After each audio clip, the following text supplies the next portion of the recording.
역대하 27장. 요담이 왕이 되었을 때의 나이는 25세였습니다.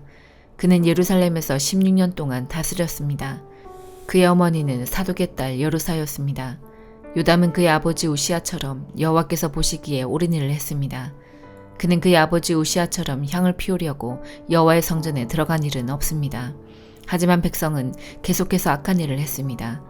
요담은 성전의 윗문을 다시 세우고 오벨 성벽도 더 연장하여 쌓았습니다. 요담은 또한 유다의 산악지방에 여러 마을을 건설했으며 산림지대에는 요새와 망대를 세웠습니다. 요담은 암몬 백성의 왕과 싸워서 이기기도 했습니다. 그래서 암몬 백성은 3년 동안 해마다 요담에게 은백달란트와 밀만고르와 보리만고르를 바쳤습니다. 요담은 언제나 여호와 하나님께 복종했기 때문에 점점 강해졌습니다. 요담이 한 다른 일은 이스라엘과 유다 왕들의 역사책에 적혀 있습니다. 요담이 왕이 되었을 때의 나이는 25세였습니다. 그는 예루살렘에서 16년 동안 다스렸습니다. 요담이 죽어 다윗성에 묻혔습니다. 요담의 아들 아하스가 그의 뒤를 이어 왕이 되었습니다. 역대하 28장. 아하스가 왕이 되었을 때의 나이는 20세였습니다. 그는 예루살렘에서 16년 동안 다스렸습니다. 그는 그의 조상 다윗과 달리 여호와께서 보시기에 나쁜 일을 저질렀습니다. 아하스는 이스라엘 왕들의 죄의 길을 그대로 따라 새로 우상들을 만들고 바알을 섬겼습니다. 그는 흰놈의 아들 골짜기에서 향을 피웠고 자기 아들까지도 불에 태워 제물로 바쳤습니다. 그는 여호와께서 쫓아낸 다른 나라들의 역겨운 죄를 그대로 따라했습니다. 아하스는 산당과 언덕, 모든 푸른 나무 아래에서 제사를 지내고 향을 피웠습니다.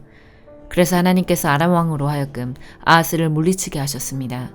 아람 사람들은 아하스를 물리치고 많은 유다 백성을 포로로 붙잡아 다마스커스로 끌고 갔습니다. 여호와께서는 또 이스라엘 왕 베가로 하여금 아하스를 물리치게 하셨습니다. 베가의 군대가 아하스의 군인들을 많이 죽였습니다. 베가는 르말랴의 아들입니다. 베가의 군대는 하루 동안에 용감한 군인들을 12만 명이나 죽였습니다. 베가가 그들을 물리칠 수 있었던 것은 그들이 여호와를 저버렸기 때문입니다. 시그리는 에브라임의 용사였는데 그가 아하스 왕의 아들 마아세아를 죽였습니다. 시그리는 또한 왕궁을 관리하던 신하 아스리감과 왕의 다음 가는 신하 엘가나도 죽였습니다. 이스라엘 군대는 자기들의 동족 20만 명을 사로잡았습니다. 그들은 유다에서 여자아이와 남자아이 그리고 부녀자들을 사로잡았으며 값진 물건들도 많이 빼앗아 사마리아로 가져갔습니다. 그때 오데시라는 여호와의 예언자가 있었는데 그는 사마리아로 돌아오는 이스라엘의 군대에게 말했습니다. 여러분이 유다를 이길 수 있었던 것은 여러분의 조상이 섬기던 하나님께서 유다 백성에게 노하셨기 때문입니다. 그러나 하나님께서 여러분이 유다 백성을 잔인하게 죽인 것을 보셨습니다. 여러분은 지금 유다와 예루살렘 백성을 여러분의 노예로 만들 계획을 세우고 있지만 여러분도 여호와 하나님께 죄를 지었다는 것을 알아야 합니다. 이제 내 말을 들으십시오. 여러분이 사로잡은 여러분의 형제와 자매들을 돌려보내십시오. 여호와께서 여러분에게 노하셨으므로 그렇게 해야만 합니다. 그때 에브라임의 어떤 지도자들이 전쟁에서 돌아오는 군인들을 만났습니다. 그 지도자들의 이름은 요하난의 아들 아사랴, 무실레못의 아들 베레기야, 살롬의 아들 여이스기야, 하들레의 아들 아마사입니다. 그들이 군인들에게 경고를 했습니다. 유다에서 사로잡아온 포로들을 이리로 데려오지 마시오. 그렇게 했다가는 우리가 죄인이 될 것이오. 그렇지 않아도 우리 죄가 커서 여호와께서 이스라엘에게 노하셨는데 그렇게 했다가는 우리의 죄와 허물이 더욱 커질 것이오. 그래서 군인들은 그곳의 관리와 백성이 보는 앞에서 포로들을 풀어주고 값진 물건들을 내놓았습니다. 앞에서 말한 지도자들이 그 포로들을 넘겨받았습니다. 그 네 사람은 이스라엘 군대가 빼앗은 옷가지를 헐벗은 사람들에게 입혀주었습니다. 그들은 포로들에게 옷과 신발과 먹을 것과 마실 것과 약을 주었습니다. 몸이 약한 포로들은 나귀에 태워주었습니다. 그들은 포로들의 친척이 있는 여리고 곧 종려나무 성으로 데려다 준 다음 사마리아로 돌아갔습니다. 그때 아하스 왕이 아시리아 왕에게 사람을 보내어 도움을 요청했습니다. 그것은 에돔 사람들이 다시 쳐들어와서 유다를 공격하고 사람들을 포로로 사로잡아 갔기 때문입니다. 블레셋 사람들도 서쪽 경사지와 유다 남쪽의 여러 마을을 노략질했습니다.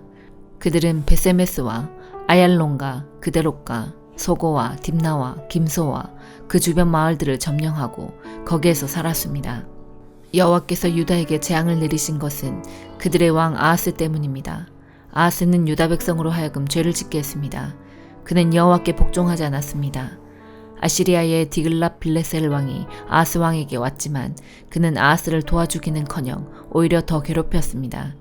아하스는 여호와의 성전과 왕궁과 귀족들의 집에서 값진 물건들을 꺼내어 아시리아 왕에게 주었지만 아무런 소용이 없었습니다. 아하스는 괴로움을 당하면서도 오히려 여호와께 죄를 더 많이 지었습니다. 그는 자기를 물리친 다마스커스의 백성이 섬기던 신들에게 제물을 바쳤습니다.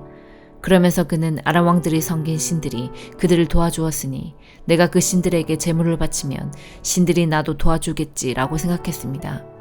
그러나 그 일 때문에 아하스와 온 이스라엘은 멸망하고 말았습니다. 아하스는 하나님의 성전에서 기구들을 가져다가 부순 다음에 성전의 문들을 잠가버렸습니다. 그리고 제단을 만들어서 예루살렘의 거리마다 그것을 놓아두었습니다.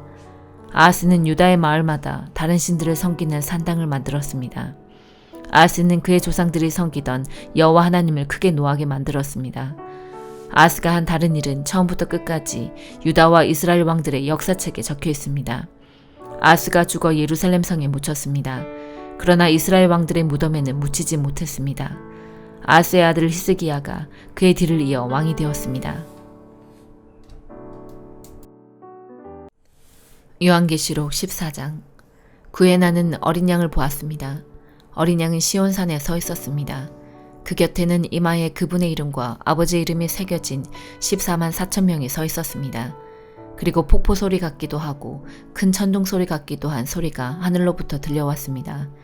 그것은 사람들이 검은 고를 타는 소리 같았습니다. 그들은 보좌와 내생물과 장로들 앞에서 새 노래를 불렀습니다. 그 새 노래는 이 땅에서 구원함을 받은 14만 4천 명 외에는 아무도 부를 수가 없습니다. 이들은 여자와 더불어 죄를 짓지 않고 자신을 깨끗이 지킨 자들입니다. 그들은 어린 양이 가는 곳이라면 어디든지 따라가는 자들이며 하나님과 어린 양에게 첫제물로 바쳐진 이 땅의 사람들 가운데 구원받은 자들입니다. 그들에게선 거짓을 찾을 수 없으며 흠없는 자들입니다. 그 후 나는 한 천사가 하늘 높이 날아가는 것을 보았습니다. 그 천사는 땅에 있는 모든 나라와 민족과 부족에게 전할 영원한 기쁜 소식을 가지고 가는 중이었습니다. 천사는 큰 소리로 외쳤습니다. 하나님을 두려워하고 그분에게 찬양을 드려라. 하나님께서 온 세상을 심판하실 때가 왔으니 하늘과 땅과 바다와 샘을 만드신 그분을 경배하여라. 또 한 천사가 그 뒤를 이어 날아가며 외쳤습니다. 바빌론이 무너졌다. 큰 성 바빌론이 무너졌다. 모든 민족에게 부도덕한 짓을 하게 하여 하나님의 진노를 사게 한 대가를 받았다. 두 천사의 뒤를 이어 세 번째 천사가 큰 소리로 외쳤습니다. 누구든지 짐승과 우상에게 경배하고 이마나 손에 짐승의 표를 받는 자는 하나님의 진노의 포도주를 마시게 될 것이다. 그 진노의 포도주는 물을 타지 않은 독한 술이다. 그들은 거룩한 천사들과 어린 양이 보는 앞에서 유황불로 고통을 겪게 될 것이다. 그 고통의 연기는 밤낮 쉬지 않고 피어올라서 짐승과 우상에게 경배하고 짐승의 표를 받은 자들을 괴롭힐 것이다. 그러므로 하나님의 거룩한 백성은 하나님의 명령을 지키고 예수님을 끝까지 믿고 따르면서 참고 견뎌야 할 것이다. 또 나는 하늘에서 들리는 음성을 들었습니다. 이것을 기록하여라. 이제부터 주님을 믿고 주 안에서 죽은 자를 기뻐할 때가 왔다. 그러자 성령께서도 그렇다. 그들은 괴로운 수고에서 벗어날 것이다. 이는 그들의 착한 행실이 영원히 남아있기 때문이다 하고 말씀하셨습니다. 눈앞에 흰 구름이 펼쳐지며 그 구름 위에 한 분이 앉아 계신 것이 보였습니다. 그분은 사람의 아들이라고 불리는 예수님 같았습니다. 그분은 머리에 금관을 쓰고 손에는 날카로운 낫을 들고 계셨습니다. 그때 한 천사가 성전에서 나오더니 구름 위에 앉아 계시는 분에게 외쳤습니다. 낫을 들어 추수를 시작하십시오. 곡식이 무르익어 거둘 때가 되었습니다. 그러자 그분은 땅 위로 낫을 휘둘렀고 곡식은 추수되었습니다. 또 다른 천사가 하늘 성전에서 나왔습니다. 이 천사의 손에도 날카로운 낫이 하나 들려 있었습니다. 그때 제단에서 불을 관리하는 천사 하나가 나오더니 낫을 들고 있는 천사에게 외쳤습니다. 낫을 들어 포도를 수확하십시오. 포도밭에 포도송이들이 무르익었습니다. 천사가 낫을 휘두르자 땅에 포도가 걷어져 하나님의 진노의 술틀 속으로 던져졌습니다. 성 밖에 놓여진 포도주 틀 속에서 포도송이들은 으깨졌고 피가 포도주 틀 밖으로 흘러넘쳤습니다. 그 피는 말굴레에까지 이르렀고 1600 스타디온 밖까지 흘러나갔습니다. 스가랴 10장. 봄철에 여호와께 비를 내려달라고 구하여라. 여호와께서는 비를 만드시고 소나기를 내리시며 모든 이에게 밭의 채소를 주시는 분이다. 우상들은 거짓말을 하고 점쟁이들은 헛된 환상을 본다.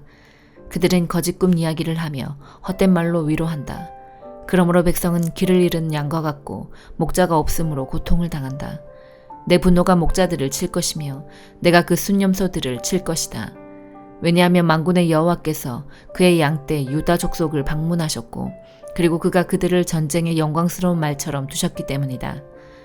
유다에서 모퉁이 돌 같은 사람이 나오고 장막의 말뚝 같은 사람이 나온다. 그에게서 전쟁터의 활 같은 사람이 나오고 모든 통치자가 나온다. 그들은 진흙길을 지나 전쟁터로 나아가는 용사들과 같다. 나 여호와가 그들과 함께 있다. 그러므로 그들이 싸워 기마병들을 물리칠 것이다. 내가 유다 백성을 강하게 하며 요셉 족속을 구하겠다. 내가 그들을 긍휼히 여김으로 그들을 다시 데려오겠다. 내가 그들을 한 번도 저버린 적이 없는 것처럼 하겠다. 나는 그들의 하나님 여호와이다. 그들이 부르짖을 때 들어주겠다. 에브라임 백성은 용사같이 되며 그 마음이 포도주를 마셨을 때처럼 즐거울 것이다. 그들의 자녀가 그것을 보고 기뻐할 것이며 나 여호와 안에서 즐거워할 것이다. 내가 내 백성을 부르고 그들을 모으겠다. 그들을 구해주겠다.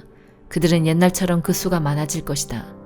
내가 내 백성을 다른 나라로 쫓아버렸으나 그들은 그 먼 곳에서도 나를 기억할 것이다. 그 자녀와 더불어 살다가 돌아올 것이다. 내가 그들을 이집트에서 다시 데려오겠다. 아시리아에서 다시 모아들이겠다. 길르앗과 레바논으로 데려가서 그 땅이 비좁을 정도가 되게 하겠다. 그들이 고통의 바다를 지나올 때 내가 바다의 파도를 잠잠하게 할 것이다. 나일강이 말라버릴 것이다. 내가 아시리아의 교만을 꺾겠다. 이집트가 다른 나라들에게 부린 권세도 꺾겠다. 내가 그들을 여호와로 강하게 하겠고 그들이 여호와의 이름으로 행할 것이다. 여호와의 말씀이다. 요한복음 13장. 유월절 바로 전에 예수님께서는 자신이 이 세상을 떠나 아버지께로 돌아갈 때가 왔다는 것을 아셨습니다. 예수님께서는 세상에 있는 자기의 사람들을 사랑하시되 끝까지 사랑하셨습니다. 저녁 식사를 하는 중이었습니다. 마귀가 이미 시몬의 아들 가룟 사람 유다의 마음속에 들어가 예수님을 배반할 생각을 갖게 하였습니다. 예수님께서는 아버지께서 자기에게 모든 것을 다스릴 권세를 주셨다는 것을 아셨습니다. 또한 그는 아버지께로부터 오셨다가 다시 아버지께로 돌아가실 것을 아셨습니다. 그래서 저녁 잡수시던 자리에서 일어나 겉옷을 벗고 수건을 가져다가 허리에 두르셨습니다. 예수님께서는 대야에 물을 부어 제자들의 발을 씻기시고 두르신 수건으로 그들의 발을 닦아주기 시작하셨습니다. 이윽고 시몬 베드로 차례가 되었을 때 베드로는 예수님께 주님께서 제 발을 씻기시렵니까? 라고 말했습니다. 예수님께서 베드로에게 대답하셨습니다. 네가 지금은 내가 하고 있는 행동을 이해하지 못할 것이지만 나중에는 이해할 것이다. 베드로가 말했습니다. 제 발은 절대로 씻기지 못하십니다. 예수님께서 대답하셨습니다. 내가 네 발을 씻기지 않으면 너는 나와 상관이 없는 사람이 되고 만다. 이 말을 들은 시몬 베드로는 주님, 제 발만 아니라 손과 머리도 씻겨주십시오 라고 말했습니다. 예수님께서 베드로에게 말씀하셨습니다. 이미 목욕한 사람은 발만 씻으면 되는 법이다. 그 사람은 온몸이 깨끗하다. 그러므로 너희는 깨끗하다. 그러나 너희 모두가 다 깨끗한 것은 아니다. 예수님께서 이렇게 말씀하신 것은 자기를 배반할 사람이 누군지 알고 계셨기 때문입니다. 그래서 너희 모두가 다 깨끗한 것은 아니다 라고 말씀하신 것입니다. 예수님께서는 제자들의 발을 다 씻기신 뒤에 옷을 입고 다시 자리에 앉으셔서 그들에게 이런 질문을 하셨습니다. 내가 방금 전에 너희에게 행한 일이 무슨 뜻으로 한 것인지 이해하겠느냐? 너희가 나를 선생님 또는 주님이라고 부르는데 너희 말이 맞다. 나는 바로 그런 사람이다. 내가 선생과 주로서 너희 발을 씻겼으니 너희도 서로 발을 씻겨주어야 한다. 내가 너희에게 행한 그대로 너희도 행하게 하기 위해 내가 본을 보여준 것이다. 내가 너희에게 진리를 말한다. 종이 자기 주인보다 크지 못하고 보냄을 받은 자가 그를 보낸 자보다 크지 못한 법이다. 너희가 이것을 알고 그대로 행하면 너희에게 복이 있을 것이다. 내가 너희 모두를 가리켜 말하는 것이 아니다. 나는 내가 택한 사람들이 누구인지 안다. 그러나 내 빵을 함께 먹던 자가 나를 대적하려고 자기 발꿈치를 들었다는 성경 말씀이 성취되어야 한다. 나는 이제 이 일이 일어나기 전에 이것을 너희에게 말한다. 그러면 그 일이 일어날 때 너희는 내가 바로 그 사람인 것을 믿게 될 것이다. 내가 너희에게 진리를 말한다. 내가 보내는 사람을 영접하는 자는 나를 영접하는 것이고 나를 영접하는 자는 나를 보내신 분을 영접하는 것이다. 예수님께서는 이 말씀을 하신 뒤에 마음이 무척 괴로우셨습니다. 그래서 이렇게 증언하셨습니다. 내가 너희에게 진리를 말한다. 너희 중 하나가 나를 배반할 것이다. 제자들은 서로 얼굴을 쳐다보았으나 예수님께서 누구를 염두에 두고 말씀하시는 것인지 전혀 알 수가 없었습니다. 예수님의 제자 중 한 사람이 예수님 가까이에 앉아 있었습니다. 이 사람은 예수님께서 사랑하신 제자였습니다. 시몬 베드로가 이 제자에게 고갯짓을 하여 예수님께서 누구를 가리켜 말씀하시는지 물어보라고 지시했습니다.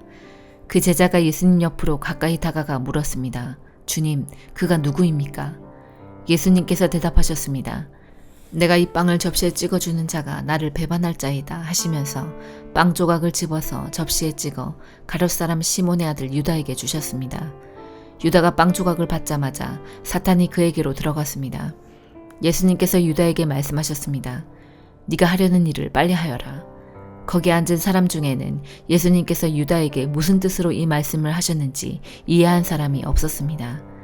유다는 돈을 관리하던 사람이었기 때문에 예수님께서 유다에게 명절에 필요한 물건을 사라고 말씀하시거나 가난한 사람들에게 무엇을 주라고 말씀하시는 줄로 생각한 제자들이 있었습니다. 유다는 예수님께서 주시는 빵을 받고 곧 밖으로 나갔습니다. 그때는 밤이었습니다. 유다가 나간 뒤에 예수님께서 말씀하셨습니다. 지금 인자가 영광을 받았고 하나님께서도 인자를 통해 영광을 받으셨다. 하나님께서 인자를 통해 영광을 받으시면 하나님께서도 인자를 영광되게 하실 것이다. 곧 그렇게 하실 것이다. 자녀들아, 내가 조금만 더 너희와 함께 있겠다. 너희가 나를 찾을 것이다. 내가 전에 유대인들에게 말한 것 같이 지금 너희에게도 말하는데 내가 가는 곳에 너희는 올 수 없다. 내가 너희에게 새 계명을 준다. 서로 사랑하여라. 내가 너희를 사랑한 것 같이 너희도 서로 사랑하여라. 너희가 서로 사랑하면 모든 사람이 너희가 내 제자인 줄 알 것이다. 시몬 베드로가 예수님께 물었습니다. 주님, 어디로 가십니까? 예수님께서 대답하셨습니다. 내가 가는 곳을 네가 지금은 따라올 수 없지만 나중에는 따라올 것이다. 베드로가 말했습니다. 주님, 지금은 왜 주님을 따라갈 수 없습니까? 저는 주님을 위해 제 목숨을 내놓겠습니다. 예수님께서는 네가 정말 나를 위해 네 목숨을 내놓겠느냐? 내가 너에게 진리를 말한다. 닭이 울기 전에 네가 3번 나를 모른다고 할 것이다. 라고 대답하셨습니다. 아멘.